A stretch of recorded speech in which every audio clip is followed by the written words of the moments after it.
I was invited by the First Presidency to go with Elder Neil A. Maxwell to Washington to turn on the Christmas lights at the temple area in Washington, D.C. They had invited all of the ambassadors from all the countries. It was quite a spectacle, and there was a meeting before with them, and it was very important to the church, and so I sang. Elder Maxwell said a few words, and then together we turned on the lights. As we were driving there, we had the radio on, and Elder Maxwell, if you knew him, was so apologetic and so gracious and humble.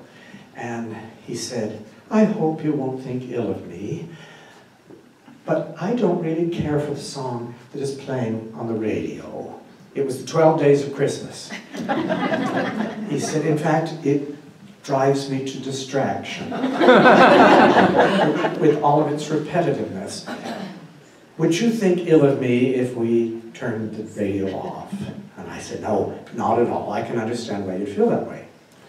But what he didn't know, and I finally told him, because I didn't know it at that time, is what that song is about. And I'm about to tell you. Did you realize from the time of Henry VIII, with one little 6-year interval, Roman Catholicism was outlawed until 1829 in England? Now, there were many Catholics who did not want to join the Church of England so that Henry could dispose of his wives. They still wanted to keep their beliefs, but if they were caught practicing it, they would be put to death. Roasted at the stake. Not a good way to go. But the Catholic people wanted to continue the tradition of teaching the children about the gospel as it came through the original church.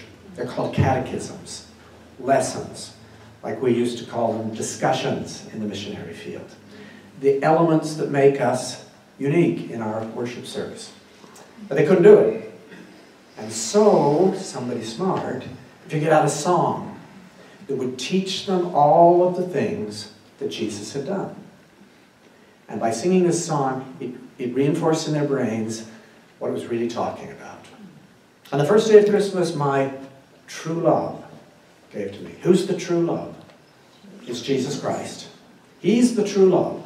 And all of the things that are going to come, that just gave me chills. I hadn't really thought of that until I went online. I knew it from that point on, but I'd never thought of who the true love is. Jesus Christ. And as a result of him giving us these gifts, his love shows itself to us. What's the first one? A partridge in a pear tree. That is the symbol of Christ on the cross, willing to give his life for us. That's why the 12 repetitions always come back to that Jesus died for us. The greatest act of love. Then there's 2 calling birds. The calling birds are the 2 testaments, the Old and the New. The gospel before Jesus and the gospel subsequent to Jesus' ministry. 3 French hens. 3 French hens. It could be a lot of things. It could be the Trinity, the Godhead. It could be Peter, James, and John, usually a triumvirate of people that are in high ecclesiastic space. What it actually is, or was intended to be originally, were the words of Paul that faith, hope, and charity are the 3 most important things we can develop in life. Then there's 4 calling birds, 4 calling birds. What are they? They're the Gospels. Matthew, Mark, Luke, and John. 4 calling birds, 3 French hens are what? And charity. Jesus on the cross, willing to give his life. 5 gold rings. The 5 gold rings are the first 5 books of the Old Testament. All written by Moses. They are the law. And the other books are the prophets. Very important, those first 5 books, which are Genesis, Exodus. Exactly. 6. Thank you. Geese, Elaine. They are the 6 days of the creative process. To remind all of us that he rested on the 7th day. Then we've got 7 Lords are leaping? Swans are swimming. The 7 swans of swimming are the gifts of the Holy Spirit.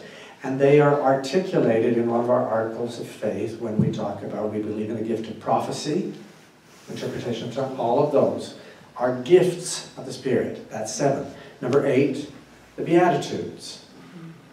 And number 9 is the fruits of the Holy Spirit. I don't know why there's difference between fruits and gifts, so I looked it up on the internet. It's amazing what you can find, and you can find it too. Just ask somebody here. My girl is named Siri, and you can ask her anything, and she will answer. And just put true meaning of 12 days of Christmas. Okay. Here are the 9 fruits of the Holy Spirit: charity, joy, peace, patience, godliness, mildness, fidelity, modesty, and chastity. Okay, there's the 9. 10, ladies, dancing. What 10 would be important in our religion? 10 Commandments. 11, I can't remember what the 11 are. Lords are leaping. I'm told the New York Times put out an article last week telling how much it would cost if you actually gave somebody all those gifts one day every. And it was sizable, but the most expensive one were the Lords are leaping because of the insurance you'd have to take out, workman's compensation and all that. Okay, 11.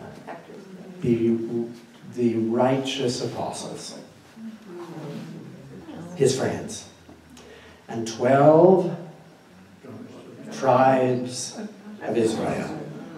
So the children who sang that, when they would sing it, they would think in their minds what it really stood for. And so they were able to perpetuate the Catholic catechism by singing that song. Now, you know that now. And your job tonight is to teach that to somebody. I'll let you go till tomorrow. But I want you to pass on what that means. When I finally passed that on to Elder Maxwell, he said, oh, why didn't somebody tell me that 60 years ago? I would have liked the song. And he said, and I would particularly have liked it because of its repetition, and that always the partridge in the pear tree. It was a gift, the gift that Jesus gave to us, his willingness to die for us.